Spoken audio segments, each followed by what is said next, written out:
Bismillahirrahmanirrahim. Assalamualaikum warahmatullahi wabarakatuh. Alhamdulillah wassalatu wassalamu ala Rasulillah Muhammad ibn Abdullah wa ala alihi wa sahbihi wa man walah wa ba'd. Faya ibadallah usi nafsi wa iyyakum bitaqwallah faqad fazal muttaqun fala tamutunna illa wa antum muslimun. Faqala ta'ala ya ayyuhalladzina amanu taqullaha haqqa tuqatih wa la tamutunna illa wa antum muslimun. Keluargaku sekalian yang terhimpun di dalam Pertagas, Pertamina Gas, kita mengawali dengan bermohon kepada Allah semoga siapapun yang berada di ruangan ini atau terhubung dalam kajian ini, semoga senantiasa dijaga, diberkahi dan dilindungi dalam kebaikan oleh Allah Subhanahu wa taala. Kita doakan yang bertugas di luar kota. Tadi saya dengar info juga Pak Direktur sedang di Semarang. Semoga giatnya dimudahkan oleh Allah dan semoga diberikan keberkahan. Ada satu bagian yang penting amanat Nabi di hadis Muslim pada satu sifat kepemimpinan, bahwa di antara sifat pemimpin dan yang dipimpin itu harus selalu membangun kekompakan dengan nilai cinta dan doa. Ini yang sering dilupakan. Nabi pernah menyampaikan, dan penyampaian ini, hadis ini didokumentasikan oleh Imam Muslim dalam satu kalimat yang singkat, padat tapi mengikat. Khiyaru a'immatikum man tuhibbunahu wa yuhibbunakum. Pemimpin yang baik itu adalah pemimpin yang kalian mencintainya dan ia pun mencintai kalian. Nah, membangun cinta itu salah satu jembatannya dengan doa. Oleh karena itu, di antara doa yang dianjurkan saat Anda memulai pekerjaan, itu bukan hanya untuk pribadi, lancarkan pekerjaan saya, tapi juga sehatkan pimpinan saya. Pimpinan mendoakan sehatkan anggota saya, sehingga semua itu melahirkan sifat harmoni yang memberikan kenyamanan dan kebahagiaan dalam bertugas. Nah, izinkan saya mengawali dengan itu dulu, karena itu di antara sunnah yang seringkali terlupakan, sehingga bekerja itu lebih banyak dilakukan dengan tekanan menyelesaikan tugas dibandingkan dengan rasa cinta untuk bisa memberikan nilai ibadah di dalamnya. Yang kedua, semoga sholat kita diterima oleh Allah Subhanahu wa taala. Nah, yang kedua ini tidak cukup dengan amin. Kita harus tahu dulu standar penerimaan itu seperti apa. Dan yang kedua, kenapa harus sholat? Ini poin pokoknya. Mengapa sih umat Islam itu cukup hanya misalnya dengan bersyahadat saja dipandang sudah berislam, lalu berbuat baik? Kenapa mesti ada sholat? Kenapa bahkan yang pokok sampai 5 waktunya? Dan jumlah rakaatnya pun diatur sedemikian rupa, sampai teknisnya pun dijelaskan dengan rinci. Saking rincinya, bila ada yang menyimpang dari rincian itu, maka dianggap sholatnya tidak sah dan mesti diulang. Shallu kama ra'aitumuni usolli. Sholatlah kalian seperti kalian persis melihat aku menunaikan sholat. Dan dalam sholat inilah kemudian ada sanad yang tersambung secara ketat sampai-sampai dalam hadis Muslim nomor hadis 397.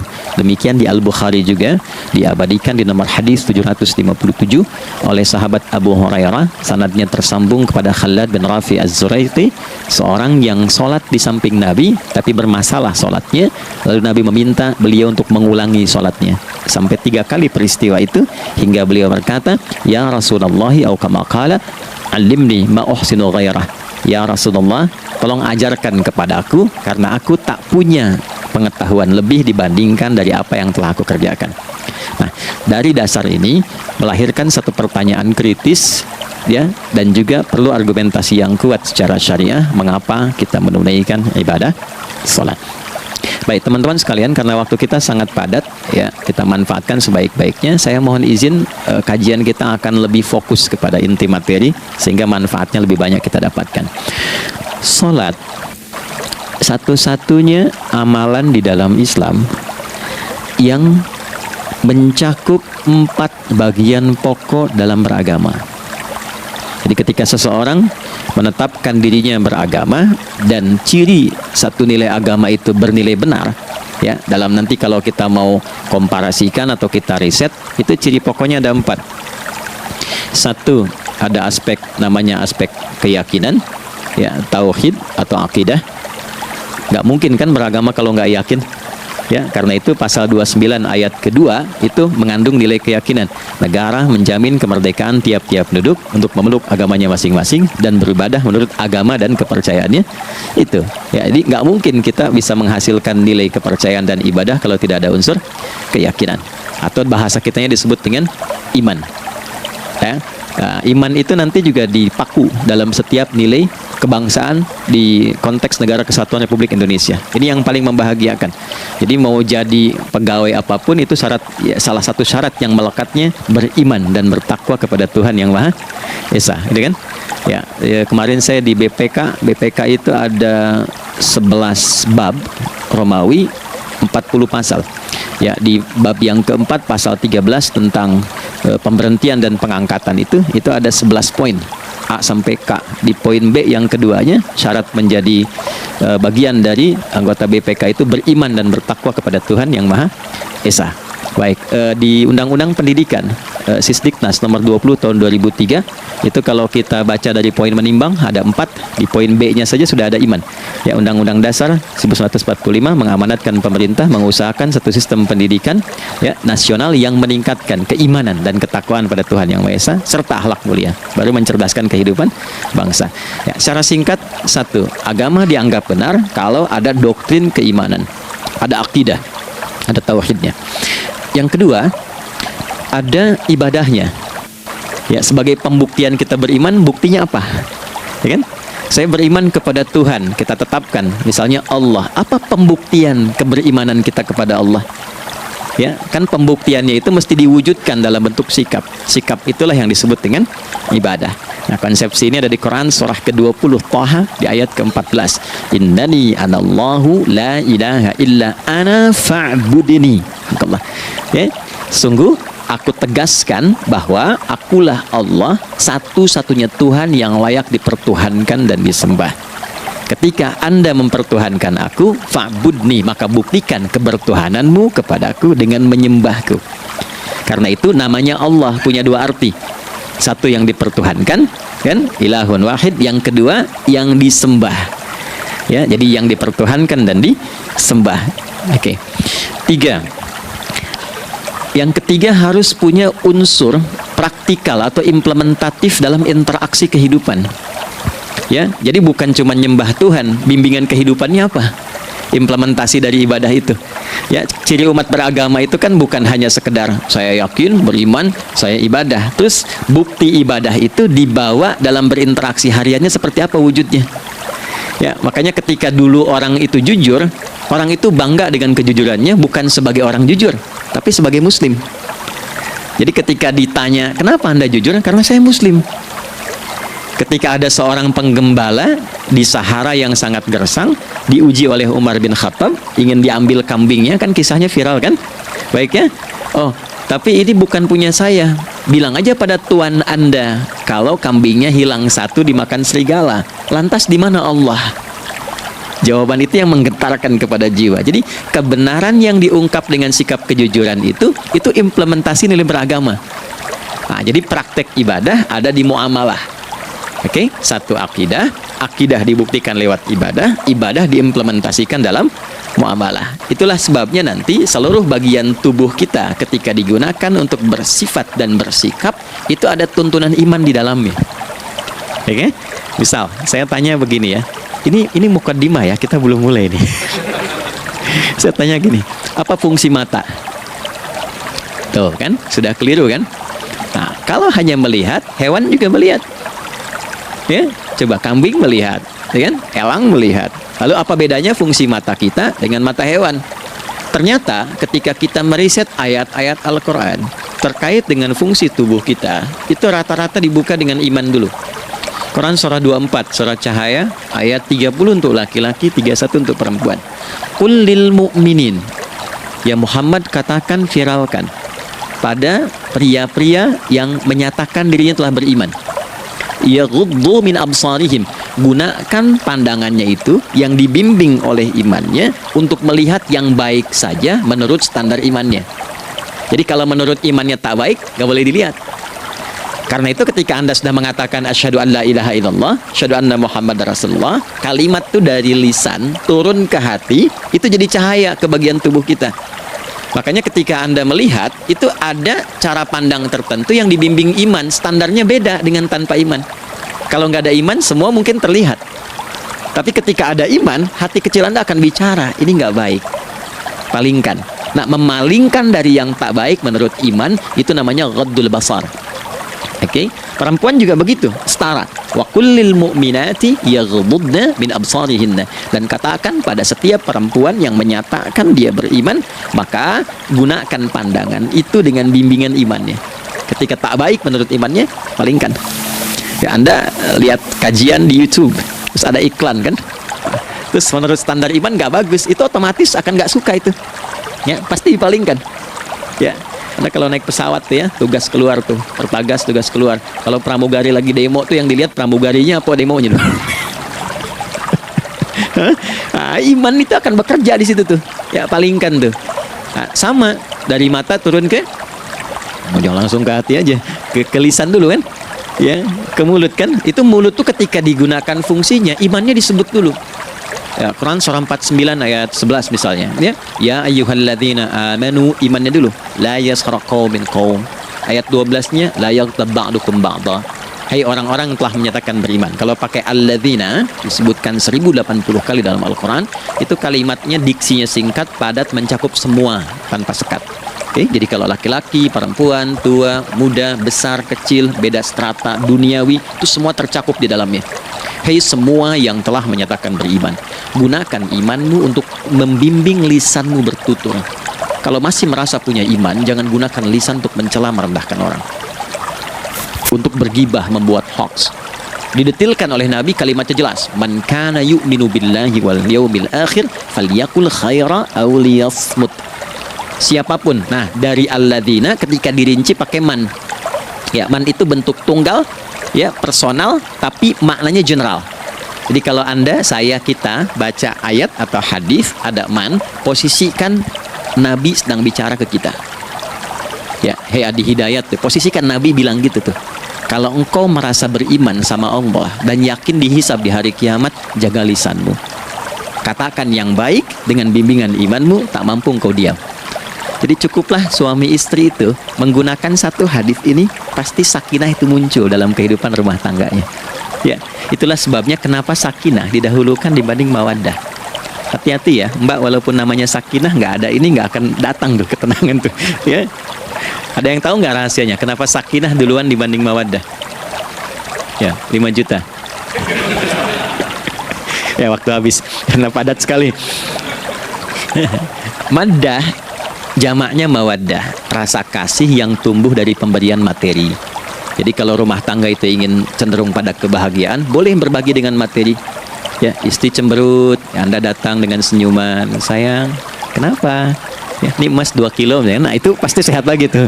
Ya, itu mawaddah.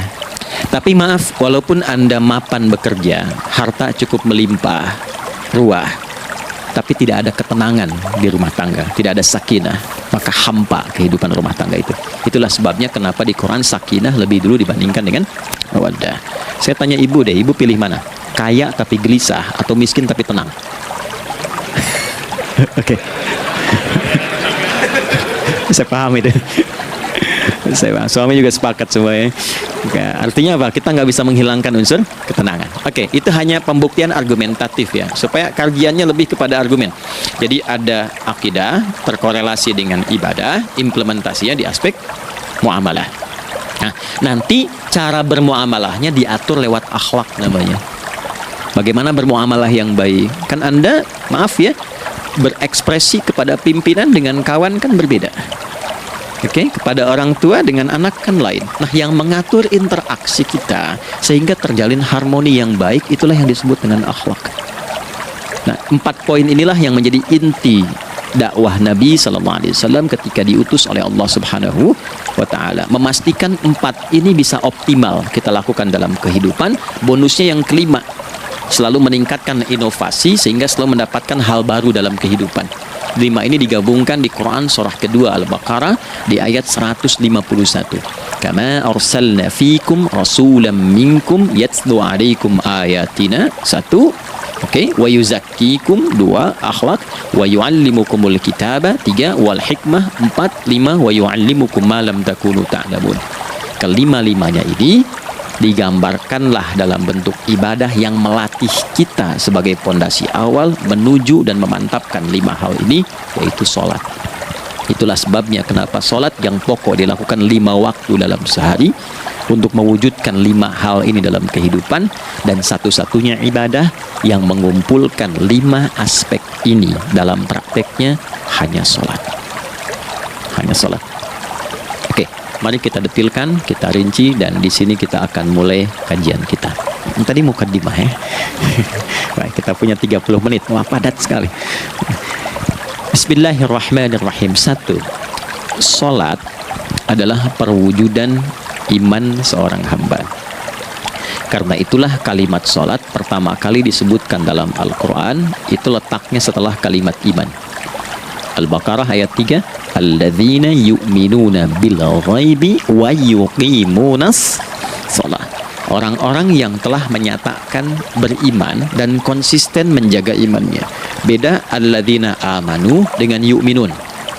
Amanu telah beriman, tapi kalau dia komitmen dan konsisten terus menjaga imannya sampai saat dia berpulang pada Tuhannya, maka berubah nanti bentuknya. Kalau di bahasa Arab jadi mudhari'. Kalau di bahasa Inggris kan tuh punya 3 arti: present, continuous, and future. Jadi kalaupun sekarang terus berlangsung sampai masa depan pun saya tetap akan beriman. Nah, pembuktian untuk menjaga iman itu pembuktian utamanya pada sholat. Itulah sebabnya satu-satunya amal ibadah dari rukun Islam yang 5 itu, ya, satu-satunya amal ibadah yang disebut iman dalam Al-Quran hanya sholat. Teman-teman boleh buka Quran surah kedua Al-Baqarah di ayat 143. Ya, di pertengahan ke ujung ayatnya. Saya percepat. Wa ma kana Allahu liyudhi'a imanakum. Dan Allah gak akan pernah menyia-nyiakan sholat seseorang yang dikerjakan karena imannya.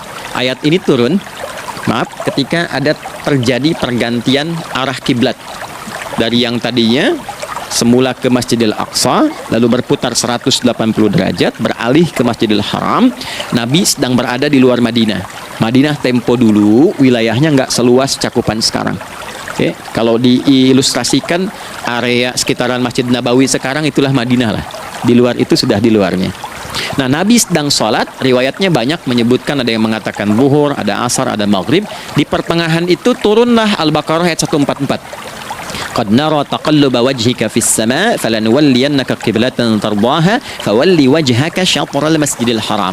Maka berputarlah dengan turunnya ayat ini 180 derajat menghadap ke arah Masjid Al-Haram.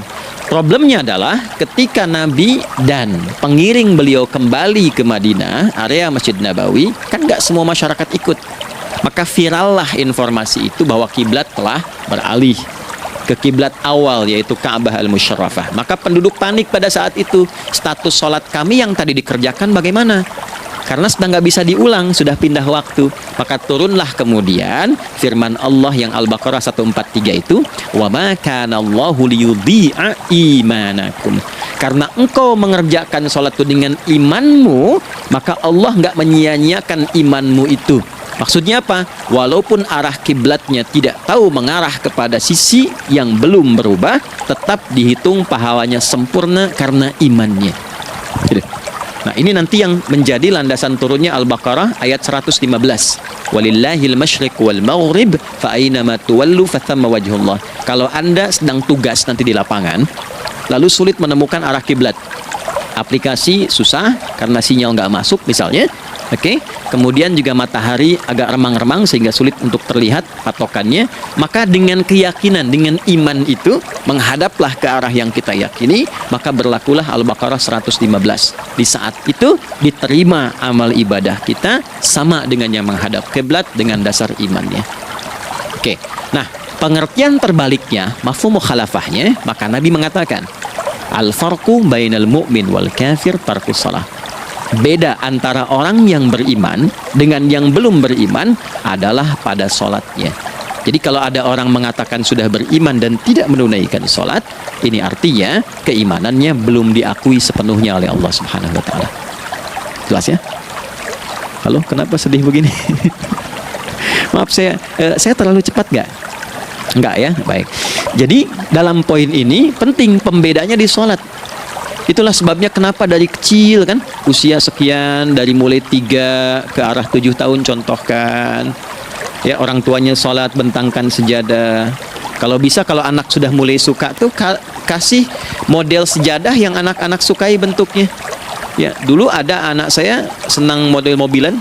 Saya tidak sebutkan supaya tidak endorse gitu ya. Dikasih sejadah dengan pola itu, dia senang tuh ikutin. Kita nggak minta sholat, dia datang sendiri. Ya, nanti setelah mulai 7 tahun kan baru diajarkan dengan baik, diajak ke masjid kalau yang laki-laki. Demikian seterusnya. Ya, mengapa dari awal dituntun seperti itu? Untuk memberikan sebuah penguat bahwa penjagaan iman dimulai dari sejak dini. Ya, tapi di Indonesia saya perhatikan kelasnya sudah advance. Ya, TK sudah manasik gitu. Itu satu ya. Karena nanti kalau Nabi bilang begitu artinya akan terjadi orang mengatakan beriman tapi tidak sholat. Ya, makanya keras dari awal Nabi katakan bahwa pembeda antara orang yang beriman dengan yang baru klaim beriman itu pada sholatnya. Ya, pada sholatnya. Mengerjakan sholat maka sah status imannya, tidak menunaikan sholat maka bermasalah imannya. Itu poin yang pertama. Yang kedua teman-teman sekalian, ibadah. Kita lanjut ya. Sholat adalah bagian pokok terpenting dari ibadah. Nah, di sini kita akan mulai membuka sedikit rahasia terkait dengan aspek ibadah ini. Teman-teman sekalian, ternyata sholat ini ketika oleh Allah diturunkan dalam Al-Quran, dalam konteks penunaian ibadah, bukan berarti hanya mengkoneksikan atau mengkorelasikan hubungannya dengan iman saja, bukan.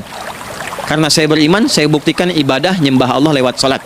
Dalilnya Quran surah ke-20 ayat 14. Innani anallah la ilaha illa ana. Aku tegaskan akulah Allah, nggak ada Tuhan yang layak dipertuhankan dan disembah kecuali saya. Fa'budni, kalau Anda telah menyatakan beriman padaku, buktikan keberimananmu dengan menyembah saya dalam ibadah. Bentuknya bagaimana ya Allah? Teruskan ayatnya. Wa aqimis sholata. Tunaikan sholat sebagai bukti ibadah. Itu li dzikri, sebagai zikir kepadaku. Jadi korelasi antara ibadah dengan iman sudah kita sebutkan dalilnya. Sekarang ibadahnya tersendiri ketika ditunaikan, apa manfaat dari ibadah itu? Mengapa mesti ada 5 waktu? Dan apa turunan manfaatnya dalam kehidupan kita? Kalau kita mengerjakan itu, dampaknya kepada kehidupan kita apa? Nah, inilah indahnya di dalam Islam, dijelaskan dalilnya, diberikan contohnya, diberikan alasannya, dan yang paling indah, diberikan penjelasan dengan detail tentang manfaat-manfaatnya. Ini tidak ditemukan di dalam konsep keyakinan manapun. Kalau teman-teman boleh mau riset, silahkan. Ada nggak satu keyakinan agama tertentu yang dari ibadahnya tuh diatur? Cara memulainya, bacaannya, detailnya, manfaatnya, waktunya, sampai dengan hasilnya, sampai kiamatnya. Ini menunjukkan bukan karya manusia. Bukan karya manusia. Kalau karya manusia, setiap orang bisa buat itu. Ya, ketika ini menunjukkan bukan karya manusia, maka pertanyaannya dengan cara apa lagi Allah memberikan pembuktian pada kita bahwa Ia Tuhan yang hak yang harus kita sembah. Kalau sudah paham, mari kita rincikan turunan tentang sholat ini. Kita mulai satu-satu teman-teman sekalian dari waktu sholat. Seperti kita ketahui, waktu sholat ada 5. Tapi yang sering kita dapati dari yang 5 ini, tidak semua orang mengetahui tentang makna dari nama dan pembagian di waktu ini. Yuk kita mulai rincikan. Sholat yang pertama namanya apa? Gak usah khawatir, menang gak dapat hadiah kalau benar. Salah juga keterlaluan. Oke, 1 subuh. Dia satu-satunya nama sholat yang punya 2 nama ya, subuh dan fajar. Oke, Pak Fajar, Pak waktu sholat. 2 zuhur. 3 asar. 4 maghrib. 5 Isya. Oke, rumus hitungannya 24434 ya. Rumus bilangannya 24434. Kalau mau tanya nomor koneksi dengan Allah 24434, 2 subuh, 4 zuhur, 4 asar, 3 maghrib, 4 isya. Oke, pertanyaannya, apa artinya nama itu? Selama ini jangan-jangan kita hanya tahu namanya tapi tidak memahami maknanya. Itu poinnya. Oke, sekarang mari kita mulai. Izin saya tidak punya kemampuan untuk menuliskan ya, karena memang saat ini terbatas, tapi kalau diperkenankan bisa kita coba uraikan sedikit. Baik. Ya, bismillah, jazakallahu khair. Mohon fokus baik-baik karena waktunya tinggal 21 menit lagi. Izin saya pastikan dulu ya supaya terlihat dengan baik. Ibu kelihatan di sana? Bagus. Saya kira tuh hanya di Sumbawa Barat. Ternyata di Perpagas pun perempuan-perempuannya imannya luar biasa. Maksudnya belum saya tulis sudah kelihatan. Imannya luar biasa. Oke, kita mulai dari yang pertama ya, 5 waktu sholat. Kita mulai dari 1 dulu. Subuh, teman-teman saya turunkan dulu ya. Izinkan saya tulis pakai bahasa Arab dulu supaya gampang. 1, dia punya 2 nama. Yang ke Arab ya. Kalau yang gini angka Hindi. Anda yang di admin di komputer pasti tahu. Ada Fajr. Kata subuh ditemukan di Al-Quran surah ke-81 At-Takwir ayat 18. Kalau keliru tolong diingatkan. Was-subhi idza tanaffas. Quran surah 81 ayat 18. Ya. Nggak usah di ilmu utak-atik ya. Oh ini kenapa 81 kalau dibalik 18 ya, itu cocok logi. Abaikan aja itu. Ya. Fajar agak banyak di Quran terkait dengan nama sholatnya, ada di Quran surah ke-17 di ayat 78. Aqimis salata liduluki syamsi ila ghasaqil laili wa qur'anal fajr. Inna qur'anal fajri kana mashhuda. Yuk kita mulai ke maknanya dulu. Ingat rumusnya ya. Rumusnya ini selalu begini rumusnya. Aqidah selalu punya korelasi dengan ibadah. Ibadah selalu punya korelasi dengan muamalah, interaksi harian kita. Muamalah hiasannya adalah akhlak. Nah, barulah kemudian di sini muncul inovasi dalam kehidupan, hal yang baru. Hidup ya, yang mengacu pada 2 kebahagiaan yaitu dunia dan akhirat. Ya, konsepsi ini nanti ditemukan di Quran surah ke-2 Al-Baqarah ayat 201 dan menjadi doa paling favorit umat Islam Indonesia saat ini. Rabbana atina fid dunya fil akhirati. Oke, ya cukup. Subuh. Ini rumus dasarnya. Dari akidah kita beriman, pembuktian imannya lewat ibadah sholat. Apa hubungan sholat dengan aktivitas harian kita? Subuh asalnya terkorelasi dengan kata asbah. Oke? Asbah itu asalnya sesuatu yang sudah siap dengan rencana yang matang. Baik, orang Arab tuh kalau bertanya begini, kaifa asbahta ya akhi? Kaifa asbahti ya ukhti? Bagaimana kabarmu di pagi ini? Itu bukan hanya nanya kabar kesehatan. Beda dengan kaifa haluk, beda. Ya, itu bertanya bagaimana kabarmu hari ini, aktivitasmu bagaimana? Lancar, sudah siap, planning bagus dan sebagainya. Ya, itulah sebabnya ketika Allah bersumpah dengan awal waktu, penandanya adalah planning kegiatan. Ya, was-subhi, dan aku bersumpah demi waktu subuh, awal mula untuk berkegiatan, idza tanafas, apabila sudah mulai bergerak bersamaan dengan nafas yang keluar itu, maka sudah jelas rencana yang dibuat. Ya, jangankan kita, semua alam itu, semesta itu seluruhnya bukan hanya bertasbih, tapi beraktivitas dalam tasbihnya. Di waktu subuh, matahari sudah mulai bersinar kan? Ya, dan sinarnya mengambil manfaat loh, mengandung nilai manfaat, memecah keheningan malam dan menghilangkan kegelapannya. Gelap mulai hilang, datang kemudian sinar yang memberikan kita bimbingan untuk beraktivitas. Tumbuhan dimulai waktu itu sudah mengeluarkan oksigen, menyerap karbon dioksida. Saya waktu di Utrecht, di Delft di Belanda ya, saya coba ingin membuktikan, kan adzan nggak terdengar keluar ya, Jadi sebelum waktu subuh itu saya keluar, kebetulan flatnya waktu itu dekat area hutan yang agak rimbun, enak gitu, udaranya bagus. Itu sebelum subuh terasa karbon dioksida. Walaupun cuma beda hampir 1 menit. Tapi begitu masuk waktu subuh, keluar kesegaran yang luar biasa. Oksigen yang keluar. Ya, jadi kan nggak mungkin kalau kuasa Allah tuh nggak mungkin terjadi seperti ini kalau bukan kuasa Allah Subhanahu Wa Taala. Tapi poinnya adalah yang bicara begini Quran. Nah sekarang yang ingin saya katakan adalah alam semesta dalam konteks seperti matahari, kemudian tumbuhan, binatang, ayam bahkan mulai berkokok punya planning yang teratur. Masa kita makhluk yang dihisap tuh nggak teratur, nggak punya perencanaan?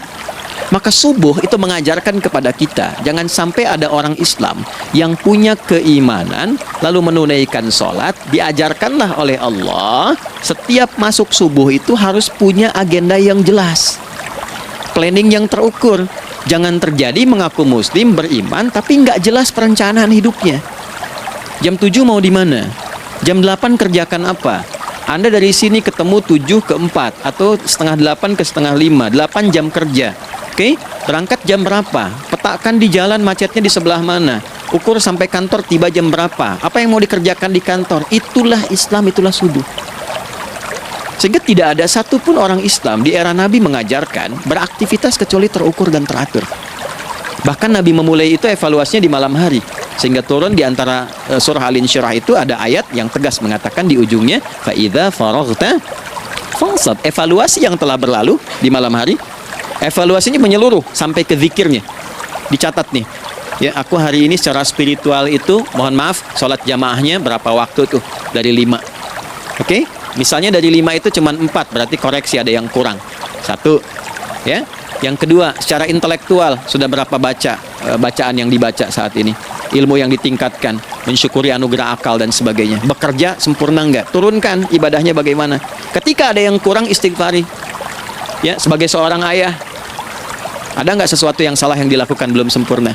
Sebagai seorang ibu, anak dan sebagainya, istighfar. Itulah sebabnya sebelum tidur Nabi ajarkan istighfar yang kita tahu 70 kali kan, 100 kali. Yang saya tanya, 1 ke 70 itu istighfar apa saja?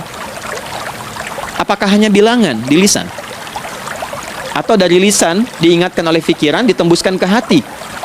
Istighfar sebagai seorang ayah yang kurang maksimal melihat anak dengan baik. Anda boleh punya jabatan di kantor, boleh direktur, boleh manajer, boleh macam-macam. Tapi ketika Anda pulang, Anda seorang ayah, akhi. Saya di Timur Tengah disebut syekh, di sini dipanggil kiai, dipanggil ustadz. Pulang ke rumah, anak saya nggak kenal itu semua. Anak saya nggak peduli itu semua. Belum pernah seumur-umur saya mengajar, lalu saya pulang, anak saya menunggu depan pintu dan memanggil kiai. Tidak ada. Dia ingin ayahnya, Oke. Kenapa nggak kita hadirkan istighfar pertama kita itu? Karena kita kurang perhatian. Kita kurang perhatian kepada anak misalnya. Saya kalau pulang tengah malam dan semua tertidur, saya lihat satu-satu. Perbaiki cara tidurnya, doa, lihat satu-satu, minta ampun sama Allah. Dan ya kadang sebelum mengalirkan air mata kita nggak bisa tidur karena nggak tahu nanti ketemu lagi nggak di akhirat tuh. Itu poin yang paling penting. Nah, jadi istighfar pertama tuh untuk diri kita, ketaatan pada Allah, untuk diri kita sebagai anak pada orang tua, sebagai suami punya tanggung jawab istri atau sebaliknya, demikian seterusnya. Nah itu kalau sudah kita bisa lakukan, dievaluasi, direncanakan besoknya. Fa'idha faraghta fansab, direncanakan lagi yang berikutnya, besok mau ngapain, tulis malam. Kalau kita biasakan begitu, tidurnya enak. Karena nggak ada beban, damai hidupnya. Dengan teman damai kalau ada perselisihan sebelum tidur.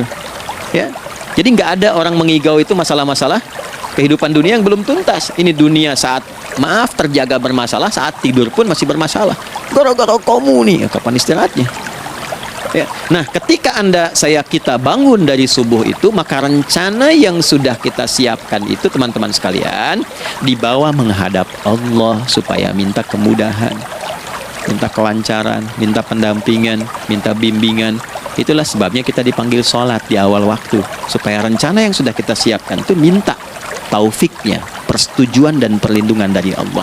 Inilah yang menjadikan rahasia umumnya para sahabat memulai berkegiatan sejak dari masjid. Teman-teman boleh riset deh hadis-hadis tentang sholatnya sahabat dan kaitannya dengan syuruk dan pekerjaan. Rata-rata memulai dari masjid. Mereka tungguin, evaluasi, begitu siap, syuruk, minta sama Allah, berangkat. Saya mau kasih satu rahasia ya. Boleh jadi ijazah, tapi ini diantara kita aja ya. Anda boleh lakukan, berangkat ke masjid itu dengan baik. Terus minta misalnya, ya Allah, Kau perintahkan aku untuk berikhtiar, sekarang aku lakukan. Kau perintahkan aku untuk merencanakan, sekarang aku ikhtiarkan. Mohon lindungi, mudahkan, dan berikan bimbingan terbaik untuk mendapatkan hal yang wajar, halal, baik, dan Kau ridhoi. Anda berangkat. Pulang, sebelum nyampe rumah, mampir dulu ke masjid. Masjid terdekat dari rumah aja. Sholat 2 rakaat, gitu. Ya, sholatnya bisa sholat wudhu, tahiyatul masjid, dan sebagainya. Setelah itu pulang. Doa dulu habis sholat, ya Allah, aku telah berikhtiar seperti apa yang telah Engkau perintahkan. Sekarang aku memohon rizki darimu seperti apa yang telah Engkau janjikan. Kalau dengan semua ikhtiar ini belum cukup menurunkan rizki darimu, maka mohon tunjukkan padaku saat ini dengan cara apa lagi aku mesti berikhtiar. Oke? Silahkan Anda pulang dengan suasana itu ke rumah dan lihat apa yang terjadi. Rasakan bedanya, bedakan rasanya, dan pasti terasa bedanya. Gak ada kesan yang lain pada jiwa. Jadi yang dibawa ke rumah itu bukan aura kantor, bukan aura jalan yang macet, tapi ada ketenangan, kenyamanan, dan kenikmatan. Kalau teman-teman mau pakai sunnah sahabat ini dalam dunia pekerjaan dan Anda lakukan, coba sehari ini saja, rasanya pasti beda. Ya, ini bagian pertama. Nah, ketika kita ingin datang menghadap Allah dan mulai membawa rencana kita, kan perlu isyaratnya kan, kapan dimulai? Gak bisa tiba-tiba saya bangun jam 3 langsung sholat subuh, kan tidak begitu, ya kan? Mesti ada satu sinyal dulu, yang dari sinyal itu ada feedback pada diri kita untuk merespon, gitu kan? Nah, pancaran respon atas sesuatu yang memancar akibat satu hal yang terjadi. Kalau di gaya itu kan, kalau ada gaya gerak, gaya dorong kan? Ya, kalau nggak salah F1 sama dengan F2 kan? Nah, gaya gerak sama dengan gaya dorong. Naknya dikit, bunyinya kecil kan? Kencang bunyinya, kencang. Terus ada F berbanding lurus dengan P, hukum Pascalnya. Gaya berbanding lurus dengan tekanan, kan? Semakin banyak gaya, semakin tertekan. Nah, respon yang muncul ketika ada satu misalnya gaya, tapi responnya sifatnya materi sifatnya. Ya, misal kalau Anda mau mengebor air, kan? Kemudian keluar, terpancar tuh dari bawah itu keluar misalnya air. Nah, itu namanya infajar. Infajar. Dalilnya Quran surah kedua ayat 60. Wa idzistasqa Musa liqaumihi faqulna idrib bi'asakal hajar fanfajarat minhu 12 aina. Nabi Musa kata Allah itu kaummu 12 suku minta mata air. Dan nggak tanggung, setiap sukunya minta satu, katanya supaya nggak rebutan. Maka Allah firmankan, pukulkan tongkatmu yang kayu. Lihat diksinya detil sekali. Pukulkan tongkatmu yang kayu ke batu itu, maka batu itu akan terbelah dan mengeluarkan pancaran 12 mata air. Ya, tongkat kayu dipukulkan ke batu, batunya yang hancur. Karena Musa seorang nabi, gitu kan? Anda punya tongkat emas, pukulkan ke batu, maka keluar 12 air mata, gitu ya? Nah, ini infajar. Kalau respon yang keluar itu respon buruk, misal dalam nafsu, kan suka ada trigger ya yang memancing respon, terus nafsu keluar kan? Ya, apa saja itu? Lihat gambar yang nggak bagus, nafsu keluar, kan? Lihat sendal bagus, nafsu keluar, macam-macam ya. Nah, itu fujur namanya. Fujur. Hurufnya masih sama, cuma bentuknya berbeda. Fa, jimnya masih ada waw, ada ra-nya. Fujur. Quran surah 91 di ayat 7 sampai 10. Wa nafsi wa ma sawwaha fa alhamaha fujuraha wa taqwaha.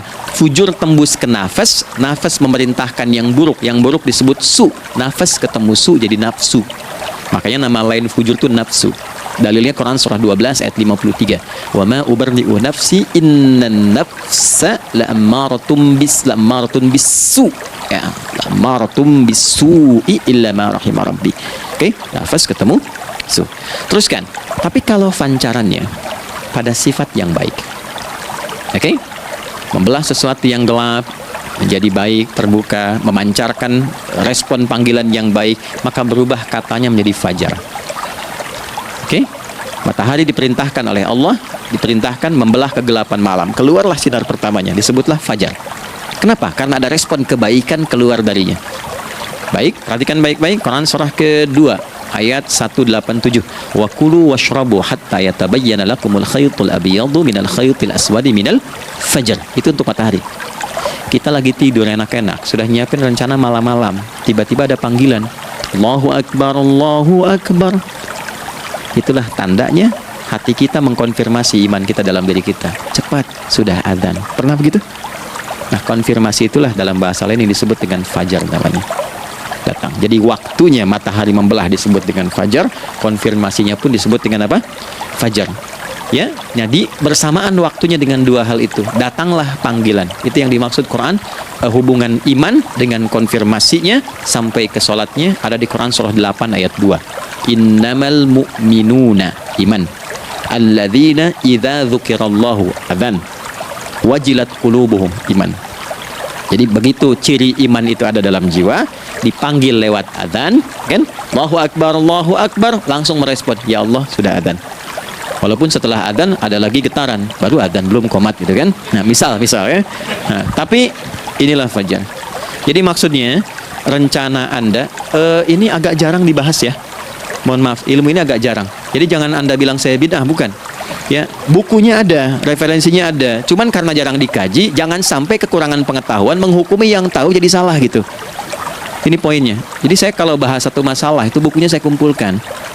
Tafsir awal sampai akhir yang ada apa, buku-buku tentang sholat apa, baru kita keluarkan jadi bagian topik-topik tertentu yang dibahas. Problemnya ketika membahas tentang ibadah cuma dua. Satu tentang bacaan, doanya apa. Yang kedua tentang gerakan, bagaimana mengerjakannya. Yang ketiga jarang dibahas hikmahnya apa. Padahal rumus dalam ibadah itu dalam fikih tiga-tiga mesti dipakai. Jadi Quran surah kedua ayat berapa? Ayat 129. Rabbana wab'ats fihim rasulan minhum yatlu 'alaihim ayatika ini wa yu'allimuhumul kitaba ini wal hikmah ini. Barulah kita mendapatkan sesuatu yang baru. Ya. Ini wa yuzakkikum, dan di 151 Al-Baqarah wa yu'allimukum ma lam takunu ta'lamun. Jadi ini bukan ilmu yang baru, bukan, belum tahu saja. Jadi selama ini yang kita kerjakan jangan sampai terbatas pada ritualnya saja untuk mencukupkan ini. Hubungan ritual dengan ini apa gitu. Ya, jadi subuh ini mengkonfirmasi bahwa ada satu keteraturan dalam kegiatan kita. Ya, alhamdulillah. 2, siang. Oke, setelah subuh, fajar, salat apa? Zuhur. Oke, saya tanya pada Anda, zuhur itu artinya apa? Sudah, cukup katakan Allahu a'lam. Waktunya terbatas ya. Nah, sahabat ditanya nggak tahu Allahu a'lam. Anda sahabat bukan, tabi'in bukan. Zuhur. Waktu tinggal 4 menit lagi. Oke, teman-teman, kalau kita jeli, ini kan sholat dikerjakan di siang hari kan. Siang itu bahasa Arabnya nahar. Naharun itu siang. Tapi kenapa sholatnya zuhur? Kok nggak sholat nahar gitu? Ya, lohor ya, ini paksain tuh. Ini zuhur, lohor. Ya. Terus sore biar nyambung cepat. Sore bahasa Arabnya kan masa. Masa al-khir, selamat sore. Kenapa kok sholatnya asar? Kok sholatnya namanya asar? Oke, maghrib, isya.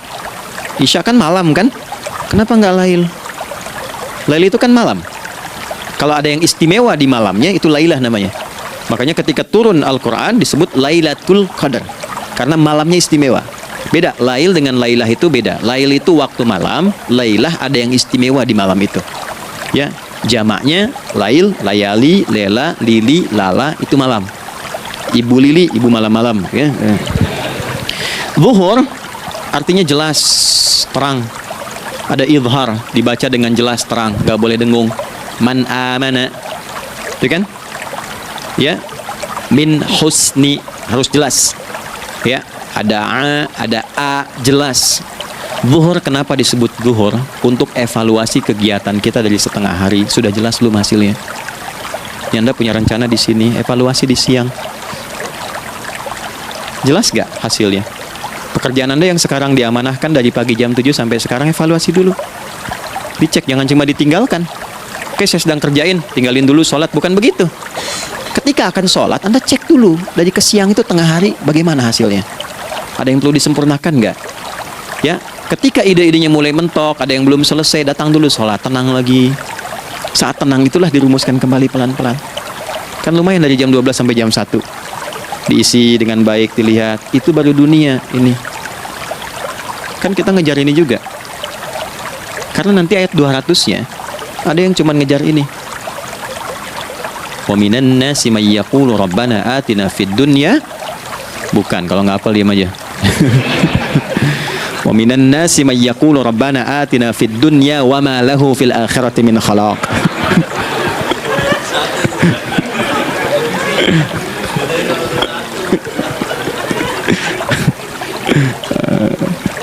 Paham kan? Dan di antara manusia ada yang fokusnya hanya dunia yang dikejar, sehingga nggak kebagian akhiratnya. Padahal dia tahu dia mau pulang. Yang lebih aneh lagi, pengen pulang surganya Firdaus dekat dengan Nabi. Tapi tiap hari yang dikerjakan dunia, dunia lagi, berangkat gelap, pulang gelap, terus meninggal gelap juga. Kan repot. Nah, maka mesti investasi kan? Anda kalau tugas keluar kan, apalagi keluar negeri kan hukumnya beda. Bekalnya pun tidak sama. Anda tugas ke Amerika, mata uangnya sudah beda, hukumnya sudah beda. Terus pengen pindah ke alam barzah, pengen hukumnya sama dengan dunia, mustahil. Ya, makanya dimensinya beda, keadaannya tidak sama. Baju yang dipakai kan beda, barang-barangnya nggak sama. Makanya disebut telah meninggal dunia, meninggalkan semua yang melekat pada dunia, pindah ke alam lain, persiapan menuju titik akhir yang tidak ada ujungnya lagi, nggak ada pembuka lagi. Jadi sudah ujung begini, nggak ada ruang lagi yang lain. Itu akhirat namanya. Makanya di sini cuma dua pilihannya. Kalau nggak ke surga, nah, itu, ya. Apa investasi yang ada di sini? Maka siang itu dicek dulu, pekerjaan jadi ibadah nggak? Tadi niatin ibadah nggak waktu berangkat dari rumah? Kan? Waktu ngetik, waktu ngerjain di kantor, jadi ibadah nggak? Kalau ibadah, Anda nggak mungkin berbuat kriminal. Anda nggak mungkin berbuat maksiat, nggak mungkin nipu, nggak mungkin nyogok, nggak mungkin korupsi. Kan lagi ibadah, nggak mungkin curang. Kan lagi ibadah. Anta budallaha ka'annaka tarah. Anda itu mengerjakan segala hal sebagai ibadah, merasa diawasi Allah. Fa in lam takun tarah fa innahu yarah. Kalaupun Anda merasa nggak melihatnya, Anda yakin Anda dilihat. Itulah kerja pakai iman. Maka ini di bawah akidahnya, jangan ditinggalkan. Nah, inilah yang selama ini kita butuhkan. Ya, inilah yang melahirkan nilai etik. Makanya adanya dalam jiwa. Takwa itu kan dalam jiwa, melahirkan etos. Etos mendorong kepada logos, logos melahirkan patos, kepantasan dalam bekerja. Jadi Anda sekuat apapun ilmunya, kalau nggak punya etos, itu rusak. Jadi tidak cukup akal sehat. Jiwa yang sehat itu lebih penting. Banyak orang akalnya, saya ingat, akal itu tidak memberikan perintah. Dia hanya merumuskan satu instruksi dalam jiwa supaya mudah dilakukan dan dieksekusi oleh fisik. Jadi akal yang sehat itu seberapa pandai ilmunya, seberapa cepat mengeksekusi perbuatan. Tapi kalau yang dieksekusi itu dari perintah nafsunya, masalah. Habis saja waktunya tuh. Ini gimana ini? Tolong jawab loh. Nah, teman-teman, karena sudah habis waktu jam 1, kita baru zuhur ini. Nah, yang paling menarik itu gini, yang paling menarik, kalau ada orang belum sadar sampai zuhur tentang akibat kehidupan ini, maka muncullah asar. Apa asar itu? Kenapa mesti disebut dengan asar? Dan apa manfaat istimewanya asar kepada jiwa kita? Itu di kesempatan lain kita akan bahas. Teman-teman, waktunya sudah habis ya. Saya menghargai Anda, kan tidak boleh juga saya ngajarkan tapi mengambil yang sesuatu yang tidak tepat ya. Kita buktikan keimanan kita dengan mengerjakan amanah pekerjaan di tempat ini dengan baik, waktu digunakan dengan baik. Kita saling mendoakan supaya semua kita dijaga oleh Allah Subhanahu wa taala. Maafkan saya, lain kesempatan kita berjumpa kembali untuk melanjutkan apa yang telah kita bahas hari ini. Mari kita berdoa, semoga doa kita diterima oleh Allah Subhanahu wa taala. اللهم تقبل منا إنك أنت السميع العليم وتب علينا إنك أنت التواب الرحيم نحمدك كما علمتنا أن نحمدك ونشكرك شكرا كما علمتنا أن نشكرك أنت المقدم وأنت المؤخر بيدك الخير إنك على كل شيء قدير. Ya Allah, kami memujimu seperti Engkau mengajarkan kami untuk memuji dan bersyukur atas segala nikmat-Mu seperti Engkau bimbing kami untuk mensyukuri segala nikmat-Mu. Allahumma salli wa sallim wa barik ala habibikal karim rasulikal mustafa al-amin sayyidina Muhammadin wa ala alihi wa sahbihi ajma'in. Ya Allah, anugerahkan kami kemampuan untuk terus bersalawat pada Rasulullah, sehingga dengan itu kami mendapatkan kemampuan yang baik untuk meneladani kemuliaan beliau dalam beraktivitas kehidupan. Rabbana la tada'lana fi maqamina hadza dhanban illa ghafartah. Ya Allah, jika ada pendosa hadir di ruangan ini atau terhubung dalam kajian ini, maka jangan biarkan ya Allah ia meninggalkan tempat ini dan kajian ini kecuali Engkau telah ampuni seluruh dosa-dosanya. wala hamman illa farajtah. Ya Allah, jika ada satu di antara kami yang menghadiri kajian ini membawa kegelisahan, maka mohon tenangkan keadaan hatinya. Wala asiran illa yassartah. Jika ada yang sedang diliputi oleh kesulitan, maka mudahkan, ringankan, dan hilangkan seluruh kesulitannya. Wala maridan illa syafaitah. Dan bila ada di antara kami yang diuji dengan penyakit, maka mohon angkat dan sembuhkan penyakitnya. Rabbana atina fid dunya hasanah wa fil akhirati hasanah wa qina adzabannar. Wa sallallahu ala sayyidina Muhammad wa ala alihi wa sahbihi ajma'in. Wa akhiru da'wana subhanakallahumma rabbana wa bihamdika nashhadu an la ilaha illa anta nastaghfiruka wa natubu ilaik. Walhamdulillahi rabbil alamin. Nasrullah fathun qarib. Basyiril mu'minin. Terima kasih untuk semuanya. Mohon maaf kami langsung pamit. Assalamualaikum warahmatullahi wabarakatuh.